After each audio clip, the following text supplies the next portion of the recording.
할렐루야. 아멘. 무더운 여름 또 한 주 잘 지내셨죠? 네. 입추가 돼서 한 주만 지나면 조금 더 선선해질 것 같습니다. 올해 많이 무척 덥더라고요. 저도 무척 더워서 저녁에 꼭 에어컨 틀고 자게 되더라고요. 옛날에는 어떻게 살았나 모르겠어요. 옛날에는 지금은 에어컨이 평준화가 돼 있어서 거의 웬만한 집에는 거의 에어컨이 있더라고요. 이 에어컨이 있기 전에는 선풍기가 있었죠. 선풍기가 있기 전에는 우린 주로 부채를 붙이고 살았습니다.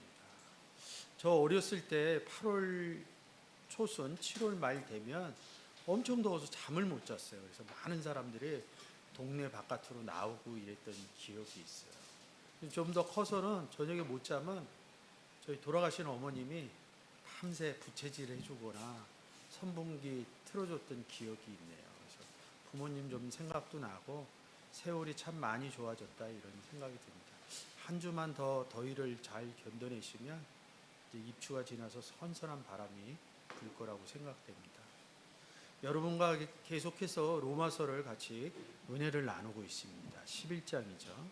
11장에서 11절입니다. 11절부터 14절 부탁드립니다. 그러므로 내가 말하노니 저희가 넘어지기까지 실족하였느뇨 그럴 수 없느니라.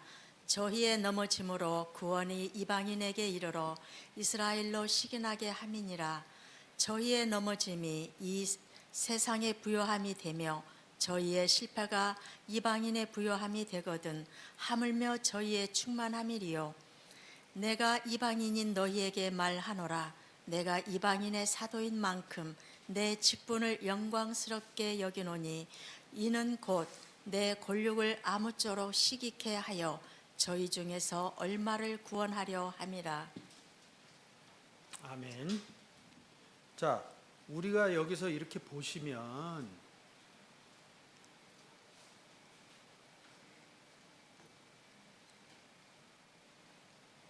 여기 문장에서 보시면 이방인이 나오고 이스라엘이 나와요. 그러면 이렇게 딱 읽으시게 되면 이방인의 계율을 딱 어떻게 잡고 가냐면 지금의 이스라엘 땅이죠. 구약으로 따지면 가나안 땅. 그 나라를 뺀 나머지 나라에서 사는 사람들을 이방인이라고 생각합니다. 제가 준비한 PPT 한번 볼게요.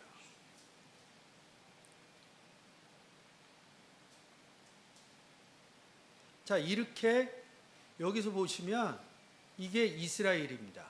이 부분이. 여기가 이스라엘이에요. 그거를 남유다, 북이스라엘. 그리고 여기 다메섹이라는 데도 있죠. 암몬. 아주 나쁜 애들이죠. 모압, 에돔, 블레셋. 여지까지 싸우고 있어요. 가자지구라는 데가 지금 맨날 전쟁이 일어나는데 가자지구가 여기에요. 그러니까 구약 시대 때서부터 계속 블레셋하고 전쟁을 합니다. 오늘날까지. 그리고 뭐 이란, 이라크 이런 데가 다 여기입니다. 그러니까 이스라엘 하나를 내쫓기 위해서 여기 모든 모인 나라들이 다 연합해서 이스라엘과 함께 지금도 전쟁하고 있어요. 그러니까 이스라엘 입장에서 보면 이방인이라고 생각을 합니다. 그러니까 아까 11절, 12절, 13절까지 다 이방인이라는 단어가 나와요. 그러면 이 성경을 모르고 성경 안으로 안 들어가면 이렇게 본다는 거죠. 그래서 구원이 이스라엘에게서 난다 이런 의미도 찾아가고, 왜 그러냐면 우리나라는 특히 기독교가 예수 그리스도가 활성화된 게 근 100년 조금 넘어요. 뭐 좀 원류를 찾아가면 좀 더 되지만, 그리고 중흥기는 7, 80년, 90년대께 이제 중흥기예요. 그때 우리는 역사적으로 성경을 많이 배웠기 때문에 이방하면 우리도 이방인이다 이렇게 생각합니다. 왜? 이스라엘 땅에 살지 않으니까. 그러면 예수 그리스도와 이방인의 관계는 뭐냐? 구약으로 따지면 맞아요. 구약으로. 신약에 오기 전까지 역사적으로 본다면 이런 그림이 맞습니다. 그래서 뭐예요? 요거 한번 쭉 읽어줘 보세요. 그러므로 내가 말하노니 저희가 넘어지기까지 실족하였느뇨 그럴 수 없느니라. 저희의 넘어짐으로 구원이 이방인에게 이르러 이스라엘로 식인하게 함이니라. 이 본문을 보면 이방인과 이스라엘 식인하게 한다. 그러니까 좀 전에 제가 설명한 부분으로 잘 맞을 거예요. 26장 17절. 이스라엘과 이방인들에게서 내가 너를 구원하여 저희에게 보내어. 아멘. 자 보세요. 이스라엘과 이방인에게서 내가 너를 구원하여 저희에게 보냈다 그럽니다. 그러니까 이스라엘과 이방인을 뭔지 모르지만 하나로 묶어놓고 있어요. 28장 28절. 그런즉 하나님의 이 구원을 이방인에게로 보내신 줄 알라. 저희는 또한 들으리라 하더라. 살전 2장 16절. 우리가 이방인에게 말하여 구원 얻게 함을 저희가 금하여 자기 죄를 항상 채우매 노하심이 끝까지 저희에게 임하였느니라. 아멘. 이방인에게 구원을 얻게 한다는 거죠. 그러면 여기서 지금 우리가 로마서 11장 11절부터 14절까지 읽을 때 이방인과 이스라엘도 얘기하지만 거기 대표적인 주어가 뭐냐면 구원이에요. 구원 부분에 대해서 모르면 안 되겠죠. 근데 이방인에게 구원이 이루어진다 그럽니다. 근데 우리는 역사적으로 이스라엘과 그 주변에 있는 이방 나라만 생각한다는 거죠. 근데 우리가 지금 읽었던 로마서 11장 11절부터 14절까지는 구원 얘기를 해요. 그러면 지금 우리가 보시는 것처럼 이방인이나 이스라엘에게 구원을 준다 그러면 구원의 대표성이 무엇이냐 이거예요. 구원이 뭐냐 이거죠. 이방인에게 구원을 준다 그러면 무엇을 주어야 되는 거예요? 예수님 그렇죠. 예수 그리스도. 이걸 잊어버리면 안 돼요. 그러면 로마서 11장 읽을 때 이 생각이 바뀌게 됩니다. 이방인에 대한 생각도 달라지고 아 이건 구원의 얘기구나. 그러면 우리가 지금 우리가 역사적으로 이스라엘 땅을 놔두고 주변을 이방인이라고 그런다 그러면 이스라엘이 구원을 얻었다 그러면 그 땅에 가보세요. 예수 그리스도 영접한 사람이 1%도 안 돼요. 0.0 몇 %뿐이 안 된다고요. 그래서 많은 사람들이 또 이스라엘에 복음 전하러 가고 그런다고요. 근데 이 부분이 현실에서 부딪히는 거예요. 그래서 이방인에게 구원을 준다 이것은 곧 무슨 얘기예요? 예수 그리스도를 준다. 예수 그리스도를 영접해 준다. 구원의 의미가 생각나지 않으면 안 되는 거죠. 그래서 제가 구원이 무엇인가 이 부분을 신약과 구약을 통해서 제가 발치를 해온 겁니다. 쭉 한번 읽어주세요. 다른 이로서는 구원을 받을 수 없나니 천하 사람 중에 구원을 받을 만한 다른 이름을 우리에게 주신 일이 없음이라 하였더라. 다른 이름이 뭐예요? 예수 그리스도죠. 예수 그리스도 외에는 구원이 없다. 많은 사람들은 다른 데도 구원이 있다. 하물며 예수 그리스도 영접한 데도 다른 걸 통해서 구원을 얻는다. 이 구절이 현실화가 안 돼서 그래요. 그냥 예수 그리스도 외에는 구원이 없어요. 그것은 얘기하는 것은 다른 신으로 인해서 구원이 있다 그런 거는 다른 종교의 논법이라는 거죠. 예수 그리스도를 영접했는데 예수 그리스도를 믿고 하나님을 믿는데 다른 신을 통해서 구원이 있다 이런 것은 다른 종교 사람이라는 겁니다. 그 얘기는 곧 뭐냐면 이방 종교라는 뜻입니다. 하나님을 믿고 예수 그리스도를 믿는 사람은 예수 그리스도 위에는 구원할 이름이 없어요. 그것은 논쟁의 거리가 아닙니다. 그냥 기준점입니다. 진실이고 기준점입니다. 예수 그리스도. 이게 간단한데 자꾸 예수 그리스도를 영접한 사건이 성경을 통해서 나에게 이루어지지 않으니까 자꾸 삶의 행위로 자꾸 구원의 능력을 찾아간다는 거죠. 구원의 능력은요, 예수 그리스도 영접하면 거기서부터 구원의 확증이 이루어지는 겁니다. 그 내용으로 성경에 예수 그리스도가 우리와 어떻게 함께 있음을 찾아내면 됩니다. 그것을 삶의 현실로 연결되어지면 됩니다. 근데 구약에는 구원이 없나요? 아니요. 구약에도 구원이 있어요. 그래서 이사야서 43장 11절서부터 세 구절 읽어주세요. 나 곧 나는 여호와라.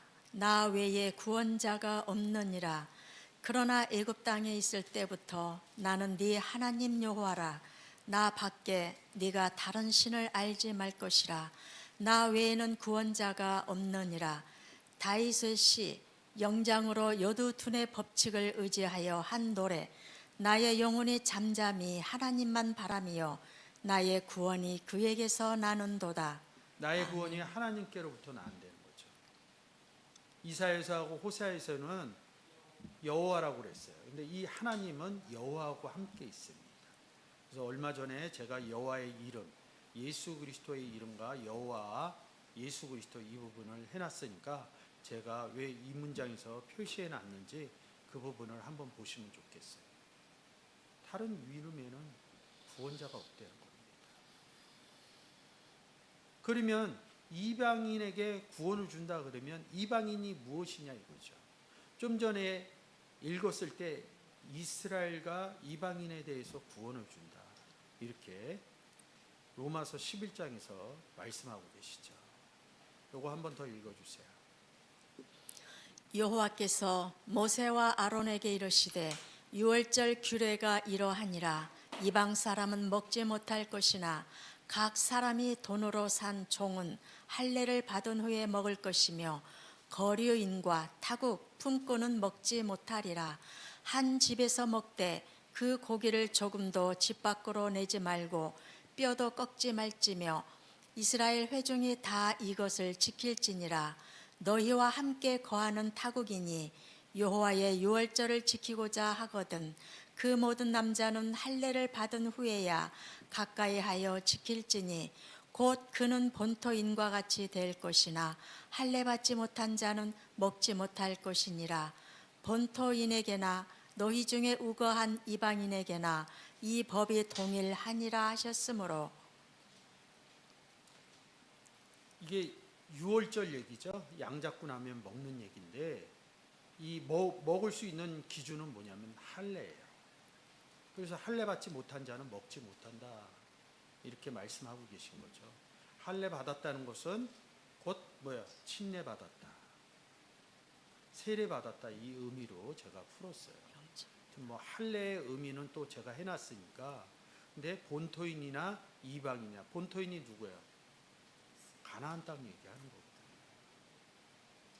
이스라엘 백성 얘기하는 거예요. 그래서 이런 내용들이 있어요. 어느 법이 동일하냐고요. 율법이 이렇게 얘기하죠. 근데 구약에서 율법을 풀 수는 없어요. 근데 신약으로 오면 이 율법이라는 단어를 노모스라는 단어로 해서 우리가 얼마 전에 했던 로마서 8장에서 8장 2절에 그리스도 안에 있는 생명의 성령의 율법과 그리스도 안에 들어오지 못한 죄와 사망의 율법이라는 거죠. 이 법이 생명의 성령의 율법은 동일화되는 거죠. 이 율법을 누구에게 주냐? 이스라엘과 이방인에게 준다는 거죠. 이 율법이 무엇이냐? 곧 예수 그리스도라는 거죠. 구원 얘기하고 이방인 얘기하고 구원 얘기. 이방인에게 구원을 얻으려면 예수 그리스도를 줘야 되잖아요. 그러니까 이방인이란 의미가 뭐예요? 아까 지도에서 보여준 것처럼 이런 역사적인 부분을 얘기를 하는 게 아니라 뭐예요? 예수 그리스도를 영접하지 못한 사람을 성경은 이방인이라고 하고 있죠. 그럼 그런 내용이 또 어디 있느냐? 요거 아까 읽으셨으니까 이방인 얘기하면서 이스라엘 얘기를 하잖아요. 한 번 더 가서 보도록 하겠습니다. 이거 한번 읽어주세요. 너희는 그때에 육체로 이방인이요 손으로 육체에 행한 할례 당이라 칭하는 자들에게 무할례 당이라 칭함을 받는 자들이라. 그때에 너희는 그리스도 밖에 있었고 이스라엘 나라 밖에 사람이라. 약속의 언약들에 대하여 외인이요 세상에서 소망이 없고 하나님도 없는 자이더니. 아멘. 여기서 그때 나왔죠. 그때가 언제냐면 에베소서 2장 1절 허물과 죄로 죽어 있을 때. 그리고 3절인가 2절에서 보면 공중권세 잡은 자가 너희들과 있을 때 그때가 육체로 이방인이요 이렇게. 허물과 죄로 죽었을 때가 언제예요? 예수 그리스도 영접 못했을 때. 그때 공중권세 잡은 자가 너희와 함께 있을 때 그때가 언제예요? 예수 그리스도 영접 못했을 때. 지금 그때가 언제예요? 육체로 이방인이요. 제가 로마서에서 육체 이 부분 많이 했죠. 육체라는 단어를 쓸 때 로마서에서 다 영접 못했을 때를 얘기한다. 영접 못했을 때가 뭐예요? 그때가 그리스도 밖에 있을 때. 우리는 영접해서 그리스도 안에서 이른다. 그러니까 그때가 언제예요? 이방인의 때요. 그리스도 밖에 있을 때. 영접 못했을 때 성경은 뭐라고 그러냐면 이방인이라 이럽니다. 여러분들이 보시는 것처럼 지금 이런 상태의 이방인이 아니라 좀 전에 설명한 것처럼 뭐예요? 육체로 그리스도 밖에 있을 때 이방인이 되는 거죠. 이 의미가 깨달아지면 성경 보는 눈이 다 달라지겠죠. 이것만 잘 깨달아지면 구약에 가서 이방인 얘기할 때 그 의미가 성경의 내용이 새롭게 보이게 되는 거죠. 그래서 구약이나 신약이라 한 권의 성경이며 구원의 책으로 본다는 거죠. 이것을 잘 인지하고 있는데 구약 신약 나눌 때 이 부분이 안 된다는 거죠. 그래서 이방의 의미가 많이 달라진다는 거죠. 본문으로 가서 이 의미로 여러분께 설명드리도록 하겠습니다. 한번 다시 읽어주세요. 그러므로 내가 말하노니 저희가 넘어지기까지 실족하였느뇨 그럴 수 없느니라. 저희의 넘어짐으로 구원이 이방인에게 이르러 이스라엘로 시기나게 함이니라. 저희의 넘어짐이 세상의 부요함이 되며 저희의 실패가 이방인의 부요함이 되거든 하물며 저희의 충만함이리요. 내가 이방인인 너희에게 말하노라. 내가 이방인의 사도인 만큼 내 직분을 영광스럽게 여기노니 이는 곧 내 권력을 아무쪼록 시기케 하여 저희 중에서 얼마를 구원하려 함이라. 아멘. 11절 다시. 자 보셔요. 이제 이방인이 보이시죠? 이방인. 그리고 여기 구원 써 있잖아요. 이방인에게 구원이 이르려면 어떻게 해야 돼? 예수 그리스도 전하시면 됩니다. 근데 이 뒷문장이 좀 어려워요. 이스라엘. 이건 좀 놔두시고요. 다음 주 되면 이번 주는 이방인의 구원에 대해서 여러분과 은혜를 나누고요. 다음 주는 이스라엘의 구원에 대해서 그 부분에서 은혜를 나눌 겁니다. 한 주 기다리시면 이스라엘이 뭔지 다시 여러분께 말씀드리도록 하겠습니다. 그래서 이방인 얘기를 계속 쓰는 겁니다. 그래서 13절에 뭐래요? 내가 사도 바울이 너희에게 이방인인 너희에게 가서 왜 얘기하냐? 그러니까 이걸 잊어버리는 건 문장에서 자꾸 풀려고 그러는 거예요. 제가 말씀 전하면서 항상 얘기하잖아요. 그러니까 사람은 어떤 형태로 내 삶의 형태로 자꾸 보는 거예요. 역사적인 이 형태는 뭔가 지나갔기 때문에 결정되어 있는 거예요. 어제까지는 뭔가 다 결정되어 있어요. 오늘은 제가 얘기하는 거에 따라 우리 삶은 얘기하는 거에 따라서 결정이 바뀌어요. 근데 과거는 다 결정된 사실이에요. 그 의미를 알든 모르든 일단 결정이 됐어요. 그러면 여기서 말하는 내가는 누구예요? 사도 바울이죠. 성경에 써 있는 사람들은 다 결정되어진 사람들이에요. 어떤 사람들이냐? 구원 얻은 사람들, 구원 얻지 못한 사람들. 이것을 다 결정해 갖고 성경이란 책에 기록을 해놨다는 거예요. 결정이 되어 있다는 거예요. 그러면 지금 우리가 이 로마서 읽는 것은 누구가 주인공이 돼서 얘기하는 거예요? 사도 바울이죠. 그러면 이 로마서 전, 사도행전, 그 전은 뭐예요? 사복음서. 그럼 사복음서는 누구 얘기해요? 예수 그리스도 얘기라고. 이 로마서, 사도행전과 로마서는 누구 얘기해요? 사도 바울이라고요. 이들이 무엇을 했는지 잊어버리는 거예요. 그게 머릿속에 규정이 안 돼 있는 거예요. 예수 그리스도의 삶을, 예수 그리스도가 병 고치고 뭐 어떻게 했대, 뭐 사도 바울이 어떻게 했대 이러는데 딱 한 가지가 생각 안 나는 거예요. 복음 전할 때 이게 생각이 안 나요. 그 사건들은 다 복음 전한 형태로, 삶의 형태로 만들어 기록해 놨다는 거죠. 그래서 헬라어 단어 하나, 시브리어 단어 하나 들어가서 보면 다 복음 전하는 단어와 연결이 돼 있다는 거죠. 예수 그리스도가 이 땅에 와서 제가 얘기하잖아요. 밥 먹었다는 얘기 써 있지 않고, 가족들하고 잘 지냈다고 써 있지 않고, 어머님 잘 모셨다는, 자기 어머님 한 번 부탁한 그 구절. 근데 그 구절이 여자예요. 달라요. 아무것도 없다는 거죠. 이 사도 바울은 다소에서 태어나서 굉장히 부자였던 것 같아요. 어릴 때서부터 로마 시민이 됐어요. 얼마나 부유한 거를 누리고 있어요.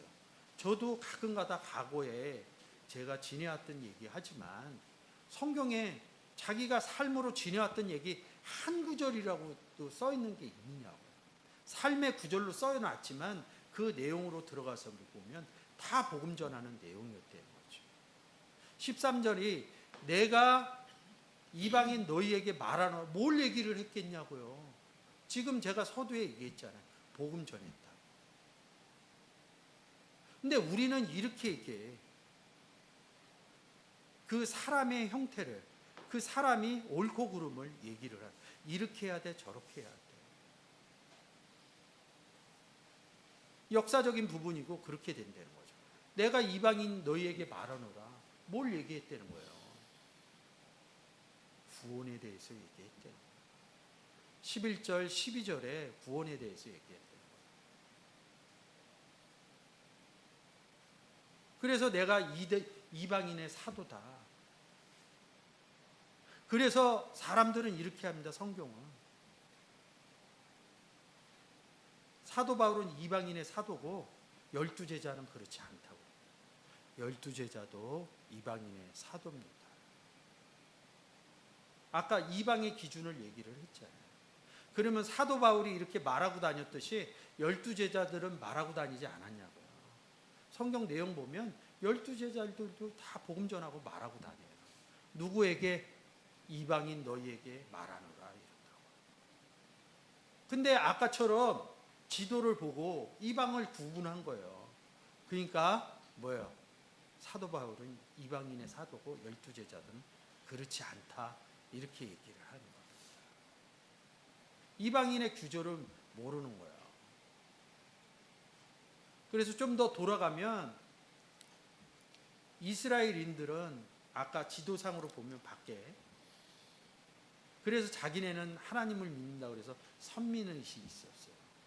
그래서 아까 지도상에서 보는 그 외적인 나라들 보면 아주 민족들을 얕봐요. 지금도 마찬가지입니다. 그래서 그렇게 이 블레셋이라는 땅, 가자지구하고 가자지구를 차지하려고 전쟁을 일으키는 거예요. 우리도 전쟁을 일으키죠. 우리는 말로 하는 복음의 전쟁입니다. 이스라엘이 깨달아졌다 그러면, 예수 그리스도를 영접했다 그러면 가자지구에 그렇게 폭격하고, 이 가자지구에서 이스라엘을 폭격하고 이런 일이 벌어졌겠냐고요. 이들로 인해서 세계 경제가 지금 흔들리고 있습니다. 세계가 불안해요, 삶은. 우리는 그럴지라도 우리는 복음의 전쟁만 하면 됩니다. 한 그루의 사과나무를 심듯이 우리는 저 지도상에서 전쟁이 일어나고 우리의 삶이 어려워지더라도 우리는 꾸준히 복음만 전하면 됩니다. 그래서 여러 민족을 얕봤어요. 근데 그랬던 사람이 누구예요? 지금 이 문장에서 나오는 사도 바울이에요. 그랬더니 예수 그리스도 믿는 사람 죽이려고 공문 받아서 다니던 사람 아닙니까? 그래서 14절에 내 직분을 영광스럽게 여기노라. 그리고 14절에 뭐래요? 이는 이렇게 얘기합니다. 이 11, 12, 13절에 한 번 더 부연 설명을 해주는 거죠. 내 고륙 이럽니다. 이스라엘 땅에서 있는 이스라엘 사람들.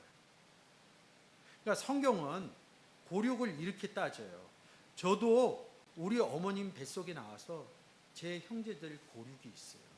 근데 성경은 어떻게 하냐면 요한복음 1장 12절 13절에서 예수 그리스도를 영접하면 하나님께로 새롭게 태어났다고 합니다. 그래서 제가 하나님의 자녀가 되고 아들이 됐다는 거죠. 근데 저만 그래요? 여러분도 예수 그리스도를 영접해서 뭐예요? 하나님의 자녀가 되는 영광을 누렸다는 거죠. 그럼 하나님 기준점으로 하면, 영접한 기준점으로 하면 여러분이 저에게 고륙이 되는 거죠. 그리스도 안에서 고륙이 있고요. 그리스도 밖에서 엄마 뱃속에서 나왔을 때 이어진 고륙이 있다는 거죠. 여러분 구원의 내용이 깨달아지면 하나님 나와 함께 있고 예수 그리스도가 나와 함께 있음을 깨달아지면 이거 쉽게 깨달아지지 않습니다. 아, 내가 정말로 구원받았구나. 근데 많은 사람들이 이 내용을 몰라요. 하나님이 나와 함께 하심을, 예수 그리스도가 나와 함께 하심을 어려우면 얘기할 수 있어요. 근데 성경에서 보지를 못해요. 그러면 여러분들은 하나님과 예수 그리스도가 나와 함께 해서 내가 하나님께 태어난 사실을 알고 있어서 내가 구원의 확증을 하면 이것을 누구에게 제일 먼저 가르쳐 주고 싶냐고요. 첫 번째는 나의 배우자, 두 번째는 나를 낳아주신 부모님, 그리고 세 번째는 뭐예요? 내가 낳은 자녀들. 그게 첫 번째 아니에요? 그리고 나와 사촌, 그 다음에 이웃사촌, 나와 자주 만나는 사람들. 그래서 뭐예요? 저희 중에, 이방인 중에 제가 얘기했던 부모, 배우자, 자녀, 사촌, 이웃사촌 중에 그런 것을 하나님과 함께 있던 구원의 의미를 깨달아지지 못한 사람들에게 여러분들은 전하고 싶지 않냐 이거죠. 이 내용을 얘기한 게 14절까지의 내용입니다. 구원하려 한다. 이방인을 구원하려면 어떻게 해야 돼요? 말을 해야 돼요. 13절에 너희에게 말을 하노라. 누구에 대해서? 하나님과 예수 그리스도에 대해서 얘기하는데 그 다음 뭘 중점? 성경을 중점적으로.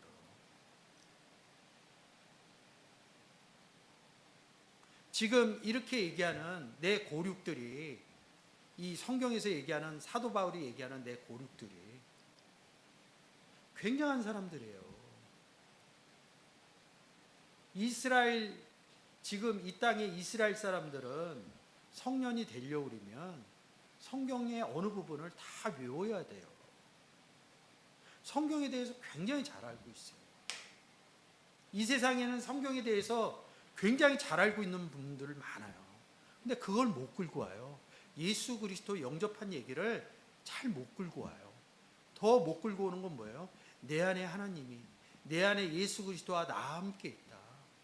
이것을 얘기를 못해요. 이런 것을 정점을 놓고 얘기를 하면, 기준점을 놓고 얘기를 하면 얘기는 합니다. 근데 평상시적으로 우리가 숨 쉬는 것처럼, 밥 먹는 것처럼 예수 그리스도가, 하나님이 나와 함께 있음을 성경에 대입해서 얘기를 못한다는 거죠. 여러분들이 이런 내용들이 하나님과 예수 그리스도와 나와 함께 있음을 깨달아진다면 13절 내용처럼 말할 수 있는 여러분들이 되었으면 좋겠습니다. 15절 보도록 하겠습니다.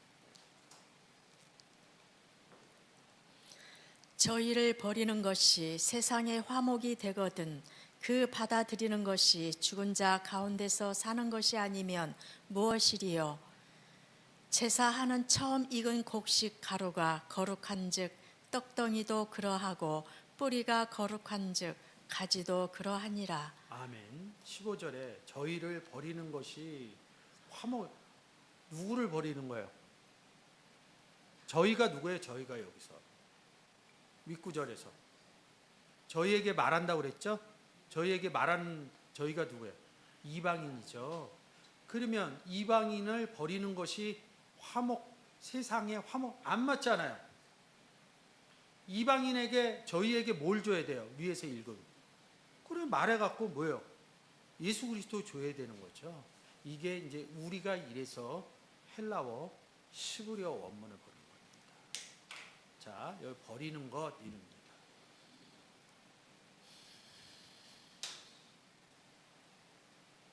버리는 것 이렇게 써 있죠? 아퍼볼레 이릅니다. 자, 요거 스트롱 코드 사전 한번 열어줘 보세요. 580번.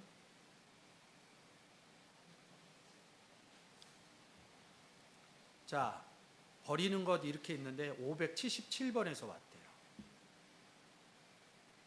자, 이 577번은 906번과 합성어예요. 그 906번을 봐야 돼요. 발로 이릅니다. 뭘 던지다 이러는 거예요. 이거 한번 가서 906번 발로 한번 볼게요.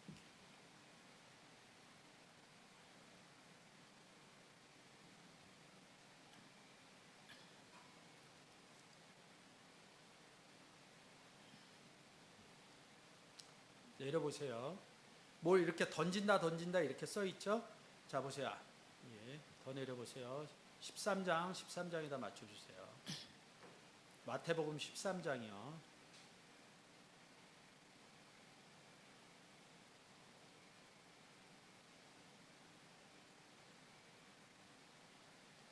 자, 13장 42절, 47절, 48절, 50절 네 구절 읽어주세요. 풀무불에 던져 넣으리니 거기서 울며 이를 갈미 있으리라. 또 천국은 마치 바다에 치고 각종 물고기를 모으는 그물과 같으니 그물에 가득함에 물가로 끌어내고 앉아서 좋은 것은 그릇에 담고 못된 것은 내어 버리느니라. 47절에 보면 천국은 바다에 치고 뭘 치고요? 그물을 던지고 물고기를 모은다. 이크티스 이릅니다. 예수 그리스도는 세상의 구원자이십니다. 물고기가 그거거든요. 그물을 가득하며 물가에 끌어들이고 앉아서 좋은 것은 그릇에 담고 못된 것은 내어버리느라. 그러니까 세상으로 보면 그물 던지면 먹을 고기는 통에다 놓여. 못 먹을 고기는 다시 버린다고. 이 개념으로 보면 안 됩니다. 요한복음 3장 16절에서 우리가 복음을 전하면 뭐예요? 구원받는 사람은 그릇 안에 들어가고 구원받지 못한 사람은 그릇 안에 들어가지 못하고 이 의미라는 거죠. 근데 우리는 어떤 형식으로 풀어요? 정말 물가에 가서 그물 던지는 거예요. 그래서 먹을 고기는 그릇에 담고 먹지. 그건 세상에서 맞는 거예요.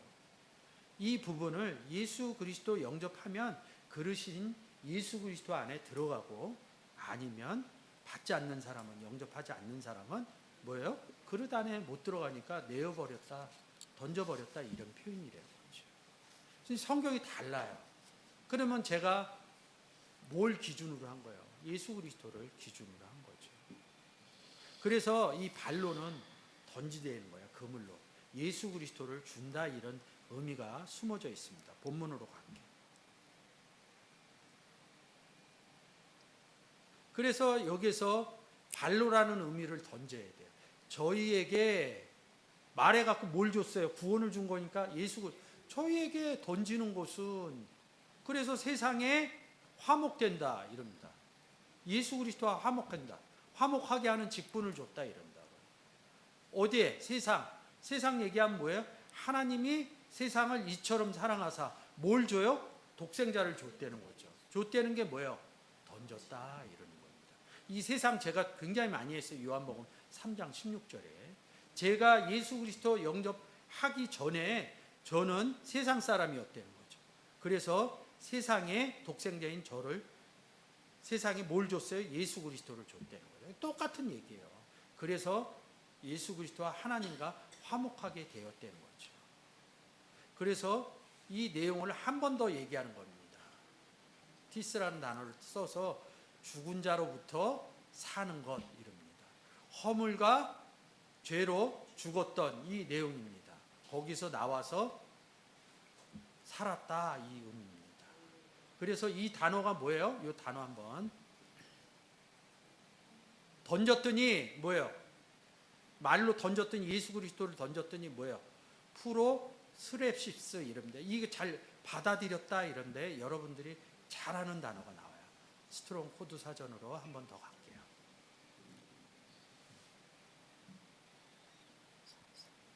자, 435에서 유래했다 그러죠. 이제 435로 갑니다. 근데 이게 어떤 단어에 4314 뭘 향해서 간다 이런 뜻하고 2983 이 단어에서 왔다는 겁니다. 2983 뭐야? 보시는 것처럼 람바노 이럽니다. 영접하다 할 때 쓰는 거죠. 이 단어 람바노. 받아들였다는 게 뭐예요? 아까 말하니까 뭐예요? 영접했다, 구원했다. 이 의미를 다 숨어서 표현했다는 거죠. 다시 저희에게 뭐예요? 말하는 것, 버리는 것이 뭐예요? 예수 그리스도 주는 것이 세상 죄를 갖고 있었던 너희들이 하나님과 예수 그리스도하고 화목된다. 그래서 너희가 세상에 있을 때 너희는 죽은 자였다. 그래서 예수 그리스도를 본래 던졌더니 주었더니 뭐예요? 사라져 나왔다. 그 상태가 뭐예요? 람반했다. 이런 부분으로 설명한 겁니다. 다시 본문으로 보시겠습니다. 16절 읽어주세요. 제사하는 처음 익은 곡식 가루가 거룩한즉 떡덩이도 그러하고 뿌리가 거룩한즉 가지도 그러하니라. 아멘. 자, 16절 맞춰놓고 원문 한번 볼게요. 처음 읽고 536번이죠? 536거 아팔케이입니다. 성구사전으로 가서 536 바로 볼게요. 처음 익은 열매 여기 있죠? 요거 읽어줘 보세요. 요거 15장 23절. 그러나 각각 자기 차례대로 되리니 먼저는 첫 열매인 그리스도요 다음에는 그리스도 강림하실 때에 그에게 붙은 자요. 첫 열매가 그리스도라고 그러죠. 요거 이제 보셨으면 이 단어는 그냥 끝난 거예요. 그리스도 얘기가 나왔으니까 본문으로 가서 보시면 되는 거예요. 그리스도가 거룩하니 떡덩이도 거룩하고 뭐야? 가지도 이럽니다. 가지 얘기하면 어디 생각나는 거 있어요? 그렇죠. 요한복음 16장 15장이죠. 하나님 농부 예수 그리스도 포도나무 너희는 가지니 이런다고. 근데 여기 처음 익은 나왔어요. 네? 예수 그리스도 봤어요. 근데 뿌리도 거룩하니 그래서 뿌리 한번 보고 오겠습니다. 4491 맨 끝으로 가세요. 22장 16절 계시록 나 예수는 교회들을 위하여 내 사자를 보내어 이것들을 너희에게 증거하게 하였노라. 나는 다윗의 뿌리요 자손이니 곧 광명한 새벽별이라 하시더라. 예수 그리스도 나는 뭐라 그래요? 다윗의 뿌리라 그래요. 그리고 생명별. 그 계시록 5장 5장 읽을 때 뭐야? 다윗의 뿌리 그러면 아 예수 그리스도가 이겼구나. 성경은 이렇게 비교해서 보는 겁니다. 본문으로 가겠습니다. 근데 이 내용이 뭐예요? 한글로 다시 보겠습니다. 뿌리인 포도나무가 거룩하니까 가지인 우리도 거룩하다는 거예요. 그러면 농부인 하나님도 거룩하시겠죠? 그래서 하나님이 그러죠? 내가 거룩하니 너희도 거룩하라. 근데 사람들은 거룩해지려고 그래요. 성경에서 거룩해질 수 있는 방법은 이 11장처럼 구원 얻으면 돼요. 예수 그리스도 영접하면 성경에서 너희는 거룩하다 이렇게 얘기합니다. 그래서 성경에서 행위로 되지 않는다 자꾸 이렇게 써놓은 겁니다. 행위로 되지 않으면 뭐로 돼요? 은혜로 된다. 이 은혜가 뭐예요? 예수 그리스도 영접한 게 은혜로 된다. 이게 철저하게 성경을 보는 사람들은 철저하게 돼야 돼요. 이게 안 되면 교회 생활하면서 어떤 행위, 은혜로운 행위로 자꾸 받아. 그럼 부딪힐 수뿐이 없어요. 성경 읽을 때. 그럼 뭐예요? 성경에 예수 그리스도로 말미암아 내가 은혜롭게 되고 거룩하게 되고 하나님으로 말미암아. 별거 아니거든요. 근데 나는 살아온 것은 어느 행위로 자꾸 거룩하고 은혜롭게 했거든요. 근데 그 다음에 하던 행위들을 멈출 수뿐이 없어요. 그러면 처음서부터 다시 시작하겠죠. 예수 그리스도 영접한 데서부터 하나님이 나와 함께 하시는지, 예수 그리스도와 나, 이거는 정말 성경 보면서 인내하셔야 돼요. 이거 안 보면서 제가 화납니다. 왜? 여기 서 있는 사람은 그렇게 얘기하는데 나는 자꾸 이해가 안 되거든. 어떤 행위로 뭘 해야 된다고 자꾸 생각하거든. 그게 이루어지면 그 다음 행위들은 노력하지 않아도 저절로 됩니다. 제가 볼 때. 뭐 그렇게 현실화되신 분도 있고 그건 본인 스스로 알아요. 저는 몰라요. 17절 또 한 가지 얼마가 꺾여졌는데 돌 감람나무인 네가 그들 중에 접붙임이 되어 참 감람나무 뿌리의 진액을 함께 받는 자 되었은즉. 지금 위 내용으로 보면 돌감람나무가 누구예요? 이방인 아니에요. 이방인. 구원받지 못한 돌감람나무. 이 감람 엘레시오스라는 단어인데 이 단어는 들판에 있다 이런다. 여기는 그냥 감람나무 이 단어입니다. 왜요? 뿌리의 진액과 함께 받은 자예요. 좀 전에 우리가 읽었던 뿌리가 뭐예요? 예수 그리스도죠. 예수 그리스도와 함께 있다 이런 얘기예요. 18절 그 가지들을 향하여 자긍하지 말라. 자긍할지라도 네가 뿌리를 보존하는 것이 아니요 뿌리가 너를 보존하는 것이니라. 예수 그리스도가 너를 보존하는 거라는 거죠. 그러니까 많은 가지 목회자들이 예수 그리스도는 사라지고 나만이 하는 그런 형태를 여러분들이 많이 봤을 거예요. 내가 예수 그리스도와 하나님과 함께 있다 그러면 절대 예수 그리스도 외에 자랑하거나 주장할 일이 없죠. 성도들을 함부로 대할 일이 없겠죠. 성도들을 함부로 부릴 일이 없겠죠. 같이 동역할 수 있는 부림은 복음 전하는 일 외에는 없습니다.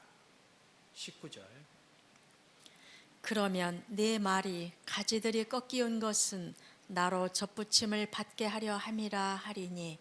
말이 어떤 말이 이방인 애들에게 말하는 것이 가지들이 꺾였다는 거예요. 어느 가지들이? 돌 감람나무의 가지들이. 그래서 어디다 붙여요?